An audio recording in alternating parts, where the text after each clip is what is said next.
Hello everyone. True IAS and PCS में आप सभी का स्वागत है। हम लोग इस लेक्चर में दोस्तों बात करते हैं टॉपिक के बारे में। हमने ये देखा था बार्टर सिस्टम की, गुड्स के बदले गुड्स की लेन देन में जो पहले से एक इकोनॉमिक प्रक्रिया चली आ रही थी, इकोनॉमिक सिस्टम जो पूरे वर्ल्ड का चला आ रहा था, इसकी हमने लिमिटेशन देखी थी कि लिमिटेशन ठीक नहीं है। हम एक कॉमन एक्सचेंज रेट डिसाइड नहीं कर सकते। किस गुड के बदले क्या सामने वाली पार्टी हमें ऐसी मिली जाएगी क्या कि उसके पास वो गुड हो, वो सामान हो जो मुझे चाहिए। अब उसकी पूर्ति तो हो जाएगी। मान लो कि मेरे पास कोई सामान है, सामने वाले पर्सन को चाहिए, उसकी पूर्ति तो हो गई, लेकिन अब मैं फिर अपने सामान के लिए किसको ढूंढूं? और फिर हो सकता है कि जब मुझे वो पर्सन मिल गया हो जिसके पास वो सामान हो जो मुझे चाहिए, वो आइटम हो जो मुझे चाहिए, लेकिन अब जो मुझसे चीज डिमांड कर रहा है वो मैं किसी और को दे चुका हूं ऑलरेडी।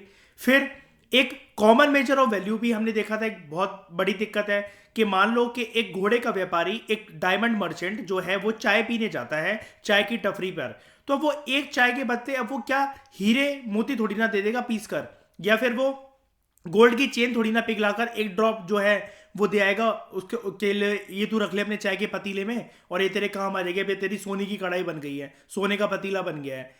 अब ये नॉनसेंस बातें हैं, मतलब जो बार्टर सिस्टम में, मतलब ना चाहते हुए भी ये नॉनसेंस सिनेरियो आ जाते थे। अब जैसे घोड़े का व्यापारी है, अब उसको कोई राशन लेना है, एक कोई किसी से अनाज लेना है, तो वो अपना घोड़ा थोड़ी ना काट देगा और वो पूरा का पूरा घोड़ा थोड़ी ना दे देगा इस भरोसे कि चलो 10 साल तक मुझे अनाज मिलता रहेगा। मतलब ये चीजें लॉन्ग लास्टिंग नहीं है। तो इन सब चीजों की समस्या की वजह से इसको खत्म करने के लिए, इस प्रक्रिया को खत्म करने के लिए मनी इन्वेंट हुआ। And money was invented because necessity is the mother of invention. ठीक है, अब हम लोग बात करते हैं पैसा क्या होता है, ये मनी क्या होता है। मनी के बहुत सारे रूप हो सकते हैं, लेकिन हम फिर भी एक बात करते हैं कि ये होता क्या है। मनी कोई भी एक ऐसी चीज होती है जिसको कॉमनली एक्सेप्ट करा जाता है as a medium of exchange. यानी कि अगर आप गुड्स के बदले गुड्स या गुड्स के बदले सर्विसेज, जो पहले चलता था बार्टर सिस्टम, इसकी प्रक्रिया को खत्म करने के बाद अगर यह माना गया कि आप गुड्स के बदले कोई मुझे ऐसी चीज दे दो, चाहे वो सिक्कों की फॉर्म में हो, चाहे वो पेपर करेंसी की फॉर्म में हो, चाहे वो गोल्ड हो, चाहे वो सिल्वर हो, अगर आप ये चीज दे दो सामने वाले को और अगर वो उसके लिए एक्सेप्टेबल फॉर्म ऑफ मीडियम है, वो एक्सेप्ट वो कर रहा है, उसके ऊपर कुछ लिखा हुआ है, 100 लिखा हुआ है, 50 लिखा हुआ है, 1000 लिखा हुआ है, 2000 लिखा हुआ है, अगर वो उस चीज को एक्सेप्ट कर रहा है as a medium of exchange, then that is money. अब मनी की डेफिनेशन में एक इंटरेस्टिंग बात यह है कि कल को अगर क्वेश्चन आ जाए तो आप बिल्कुल ठंडे दिमाग से, आपको ज्यादा सोचना ही नहीं है, क्या किसी भी चीज को अगर एक्सेप्ट करा जा रहा है as a medium of exchange, अगर कल को बहुत नॉन सेंसिकल क्वेश्चन अगर आपको लग रहा है कि बन गया, लाइक पेन, रजिस्टर, कोई मार्कर है, ठीक है, कोई आपके पास एक सेल की बैटरी क्यों ना है, या आपका जो स्पेक्टिकल्स है, जो चश्मा है, जो गॉगल्स हैं, ये सब क्यों नहीं, क्या ये सारी चीजें मनी की तरह एक्सेप्ट हो सकती है? जी हाँ। एनीथिंग एंड एवरीथिंग जो दो लोग एक्सचेंज करने को मान जाए as a medium of exchange, that is money, that is money. अब जैसे यहां पर एक बात यह आती है, हर एक इंसान जो पृथ्वी पर अभी रह रहा है और जो भी इंसानी शरीर में एक ये चीज जानता है कि MONEY मनी क्या है, पैसा क्या है, वो किसी भी देश में रह रहा हो, किसी भी गली मोहल्ले के अंदर रह रहा हो, किसी भी स्टेट के अंदर रह रहा हो, कोई भी ज्योग्राफिकल टेरिटरी वो शेयर कर रहा हो, किसी भी कॉन्टिनेंट के अंदर वो पर्सन रह रहा हो, अगर वो मनी को जानता है ना, तो देखो ये माना जाता है कि एक पर्टिकुलर ज्योग्राफिकल टेरिटरी के अंदर, आई रिपीट, एक पर्टिकुलर ज्योग्राफिकल टेरिटरी के अंदर एक गवर्नेंस सिस्टम होता है, कुछ लोग मिलकर उस ज्योग्राफिकल टेरिटरी को चलाते हैं, जिसको हम लोग सरकार कहते हैं। वो अलग बात है कि मनी की टेक्निकल टर्म्स में जाएं कि anything which is accepted as a medium of exchange वो मनी होगा। ये चीज डिटरमाइन उधर की ज्योग्राफिकल टेरिटरी में होनी चाहिए और उधर की सरकार की नजरों में वो चीज जो है वो थप्पा लगाकर, स्टैंप लगाकर वो चीज एक्सेप्टेबल होनी चाहिए। बात ये है। लेकिन इस आइडियोलॉजी को, इस चीज को ब्रीच करा ब्लॉकचेन ने इन the form of crypto currency. बहुत सारी कंट्रीज आज भी लीगल तरीके से उनकी सरकारें इसको रिकॉग्नाइज नहीं करती हैं।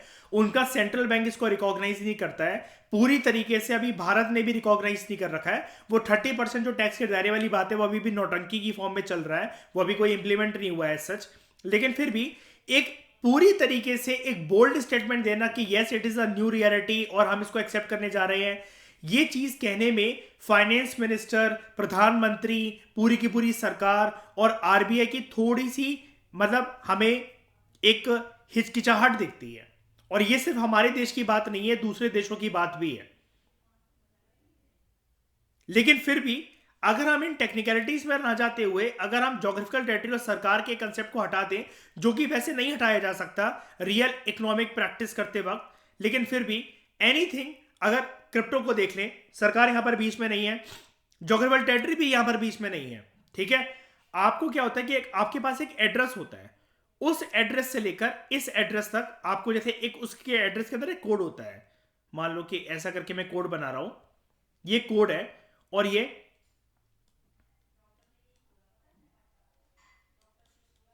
इस कोड तक ये पैसा चला जाएगा और बीच में कोई भी पार्टी जो है वो हमारे बीच में नहीं आ सकती, किसी भी फॉर्म का बैंक या कोई भी चीजें बीच में नहीं आ सकती है।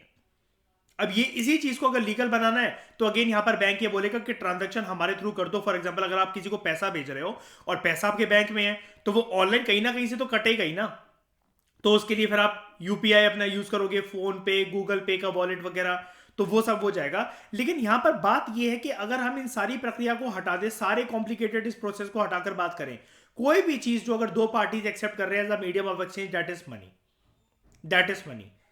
एड्रेस टू एड्रेस भी, ब्लॉकचेन टू ब्लॉकचेन एड्रेस भी, अगर कोई चीज क्या कहते हैं as a medium of exchange अगर जा रही है इन द फॉर्म ऑफ इधर क्रिप्टो करेंसी और some mechanism in the form of currency, तो वो भी चीज एक एक्सेप्टेबल है। लेकिन फिर वो ये, जैसा कि मैंने आपको बताया था, इससे खतरा जो पैदा होता है वो होता है डार्क वेब की फॉर्म में।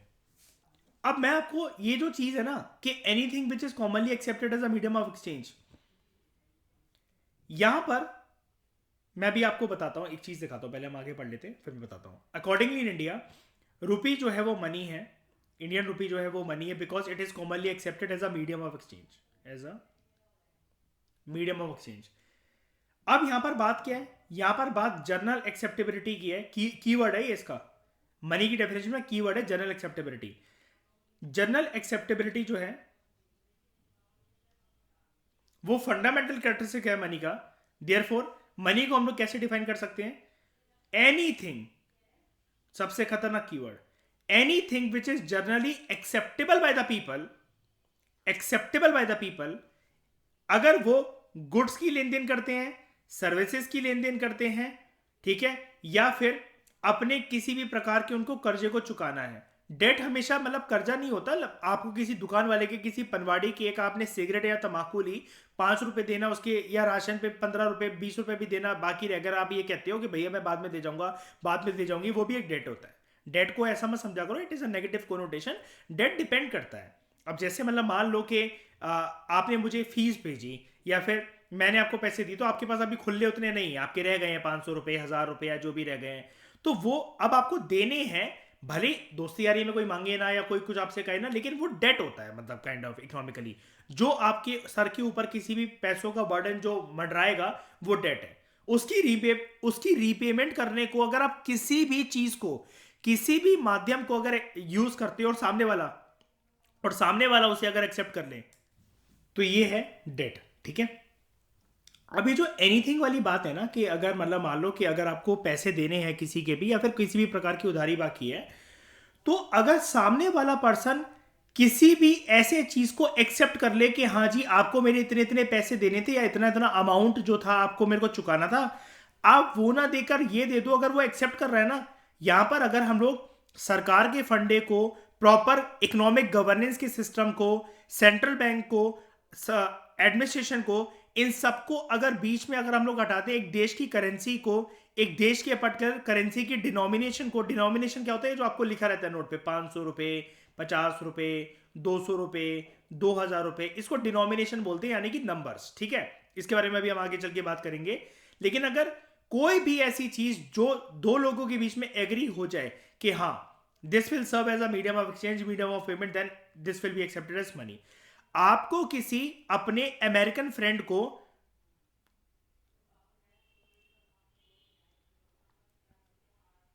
₹2 लाख देने हैं, अब आप वो उसे ये जितने भी नोट आपको दिख रहे हैं आप इस फॉर्मेट में देना चाहते हो, वो एक्सेप्ट कर लेगा क्या बताओ? एक्सेप्ट कर लेगा? क्यों? आपकी जेब से तो ₹2 लाख जा ही रहे हैं, आप तो उसको दे ही रहे हो। वो कहेगा एक ऐसे मीडियम ऑफ एक्सचेंज के थ्रू मुझे मेरा पैसा दो जो कि हम दोनों में एक्सेप्टेबल हो, राइट? हम दोनों में एक्सेप्टेबल हो। वो क्या कहेगा? ऑनलाइन ट्रांसफर करवा दो। और इसके लिए वर्ल्ड लेवल पे जैसे जो सिस्टम यूज होता है जो कि जनरली एक्सेप्टेबल ग्लोबली है, आप लोगों ने सुना होगा पेपाल, राइट? ये चीज है। अब आगे चल के हम ना एक सेकंड आगे चल के हम ना एक चीज और पढ़ेंगे इस चैप्टर के अंदर। देखो क्या होता है यार, अब देश में ना सिक्के जो है वो एक्सेप्टेबल है, मान क्या लो है ही, सिक्के एक्सेप्टेबल है।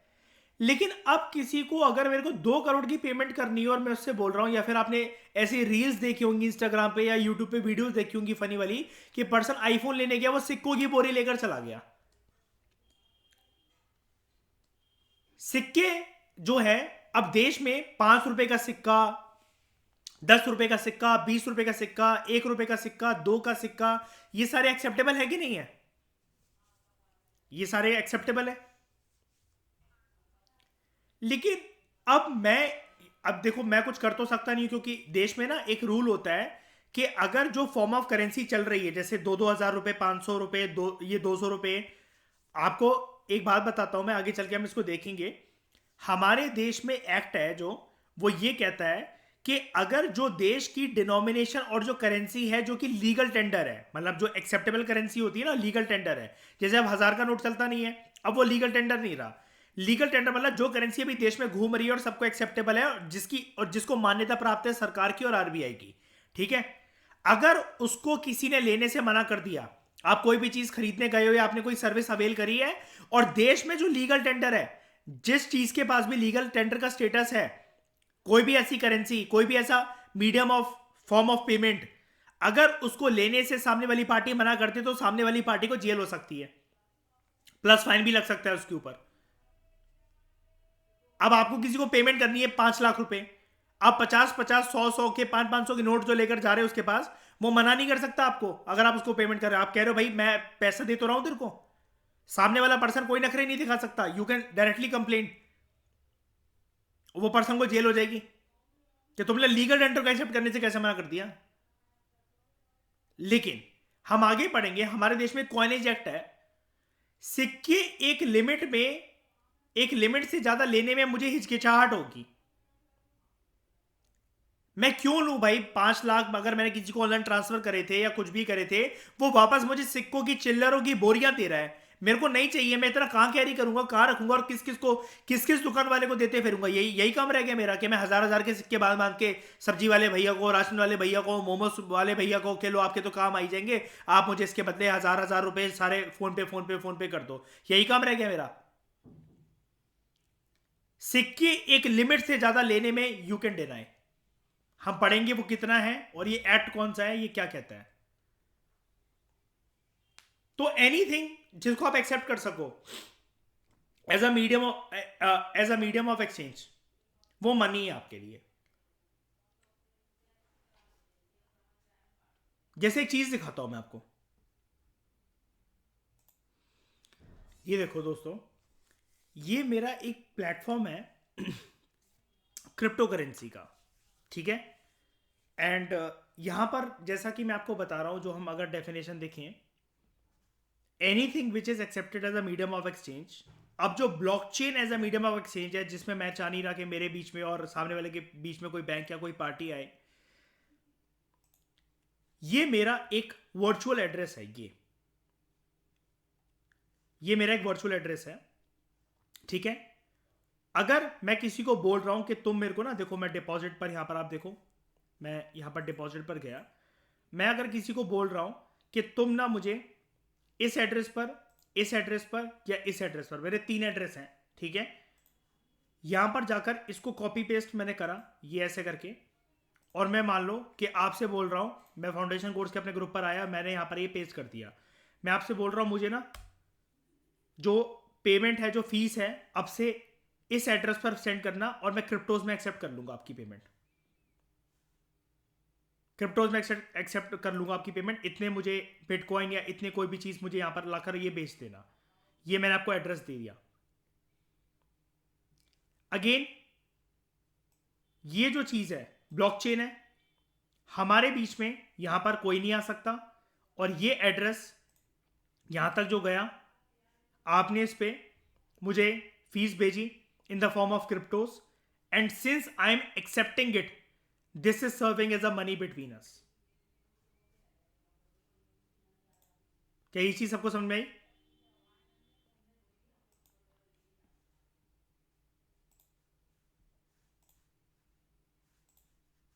समझ में आई ये चीज सबको? देखो, क्रिप्टोग्राफी एक फॉर्म ऑफ आर्ट भी हो सकती है, और ये एड्रेस जो वर्चुअल एड्रेस है, इसको ब्लॉकचेन बोलते हैं, centralize ledger, decentralize ledger, sorry decentralize ledger, कोई सेंट्रल अथॉरिटी नहीं है यहां पर, ठीक है। बात करते हैं फंक्शंस ऑफ मनी की, फिर बात करते हैं फंक्शंस ऑफ मनी की। जनरल टर्म्स में मेन फंक्शन जो है मनी का, वो यही है कि मनी ना एक ऐसी चीज है जो कि गुड्स एंड सर्विसेज की लेन देन को, ठीक है, आसान बना देता है, और व्यापार को स्मूथली कैरी आउट करने में मदद करता है। कोई भी ऐसी चीज जिसकी वजह से गुड्स एंड सर्विसेज का आदान प्रदान, उनका एक्सचेंज फैसिलिटेट हो, और जिसकी वजह से व्यापार जो है गुड्स एंड सर्विसेज का, वो स्मूथली कैरी आउट हो सके, वो जो पिलर है, वो पिलर मनी है, जो इस चीज को इजी बनाता है। इसका बेसिक कैरेक्टरिस्टिक्स यही है कि अगर ये कल को यूपीएससी में आ जाए, तो याद रखना कि मनी का सबसे प्रोमिनेंट बात क्या है, सबसे प्रोमिनेंट कैरेक्टरिस्टिक क्या है मनी का, तो वो है जनरल एक्सेप्टेबिलिटी का प्रिंसिपल। क्यों? क्योंकि मनी की पहली बात है कि मनी को हम ये नहीं बोल सकते ये आइटम है दुनिया के अंदर XYZ ABC, ये लिस्ट है, आज तक यही मनी है, यही मनी यूज हुआ है और यही होता रहेगा। नहीं होता रहेगा, क्या होता रहेगा, ऐसा कुछ भी नहीं है। क्यों? अभी तो 2016 तक हमारी आंखों के सामने 1000 रुपए का नोट भी मनी की तरह यूज हो रहा था। अब अगर आप किसी को दो तो ये यूज नहीं होगा।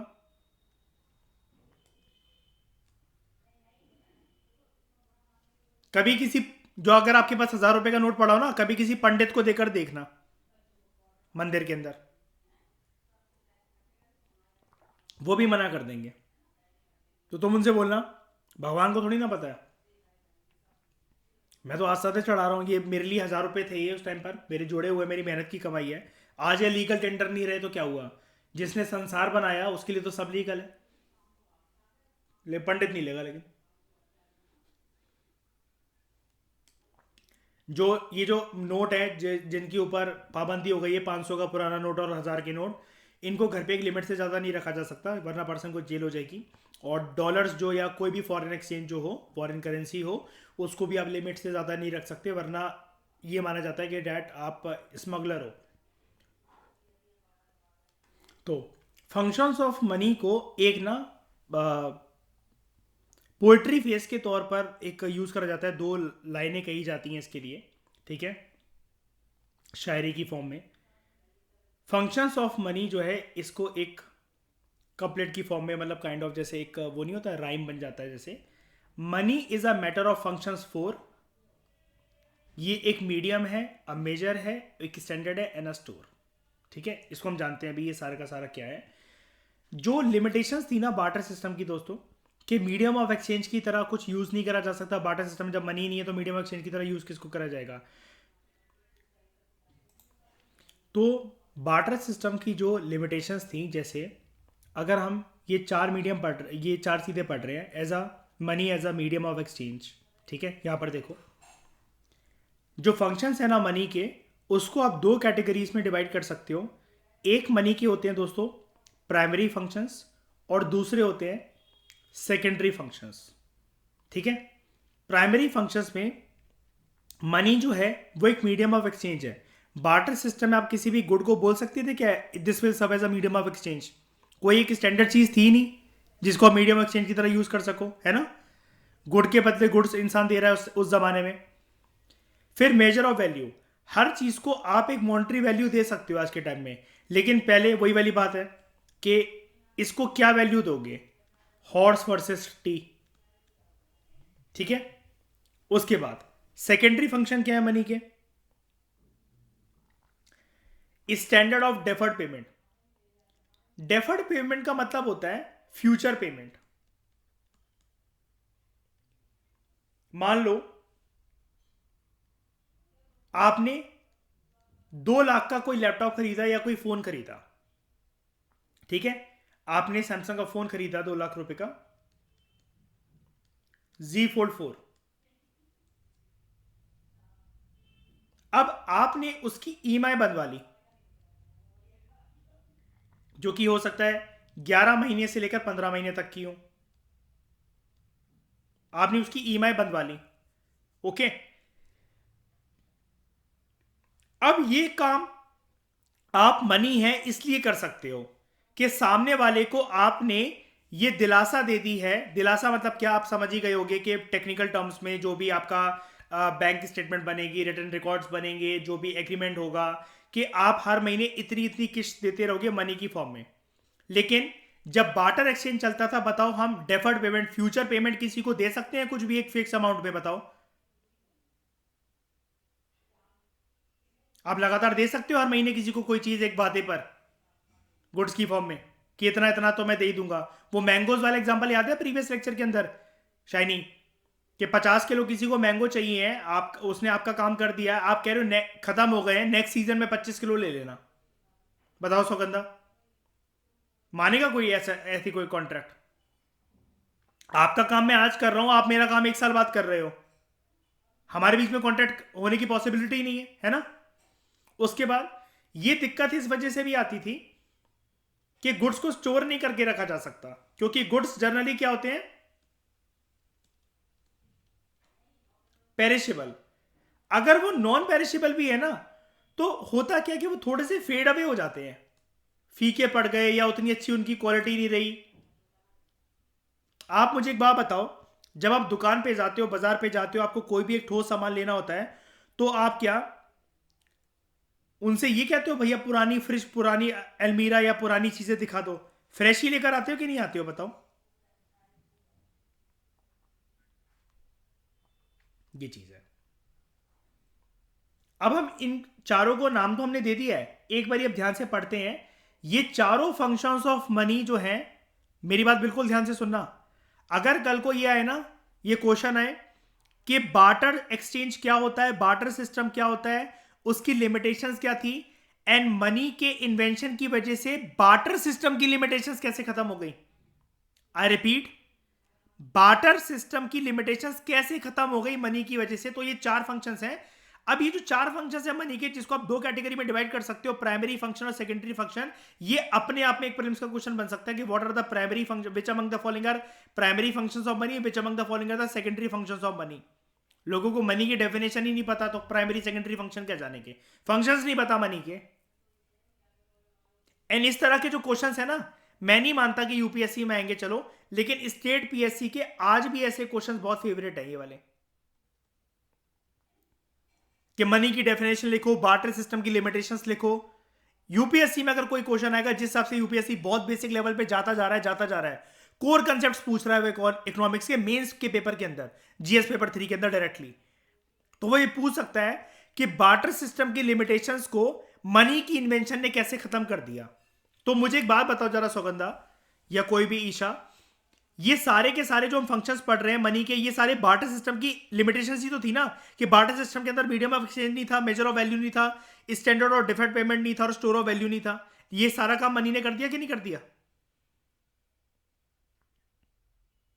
हमने ये देखो ये पढ़ा था जैसे देखते हैं हम इसको एक एक करके, डोंट वरी, साथ में समझ में आ जाएगा आपको। 10 कन्वेंशनली मनी जो है, money performs the following 4 main functions. ये जो 4 फंक्शंस है ना, हर 4 फंक्शन बार्टर सिस्टम की एक डिफिकल्टी को दूर करता है। यानी कि मतलब मान लो बार्टर सिस्टम की एक ये डिफिकल्टी है। क्या है डिफिकल्टी?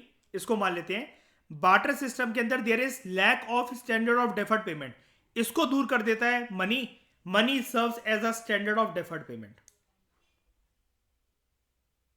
जो मीडियम ऑफ एक्सचेंज है एंड मेजर ऑफ वैल्यू है, ये मनी के प्राइमरी फंक्शंस हैं, बिकॉज ये मनी की प्राइम इंपॉर्टेंस को शो करते हैं कि भैया एक माध्यम है एक्सचेंज करने का। मेरे को गुड्स लेकर आने हैं तो मैं सामने वाले पर्सन को इतना इतना रुपया दे सकता हूं, और किसी भी चीज को, कोई भी गुड अगर मुझे उठाना है, कोई भी सर्विस मुझे चाहिए है, हर चीज की एक कीमत होती है। जैसे आजकल दुनिया में एक चीज बोली जाती है ना कि कोई भी चीज फ्री नहीं है, कि बेटा no lunch is free in life. हर चीज की वैल्यू होती है, टाइम की भी वैल्यू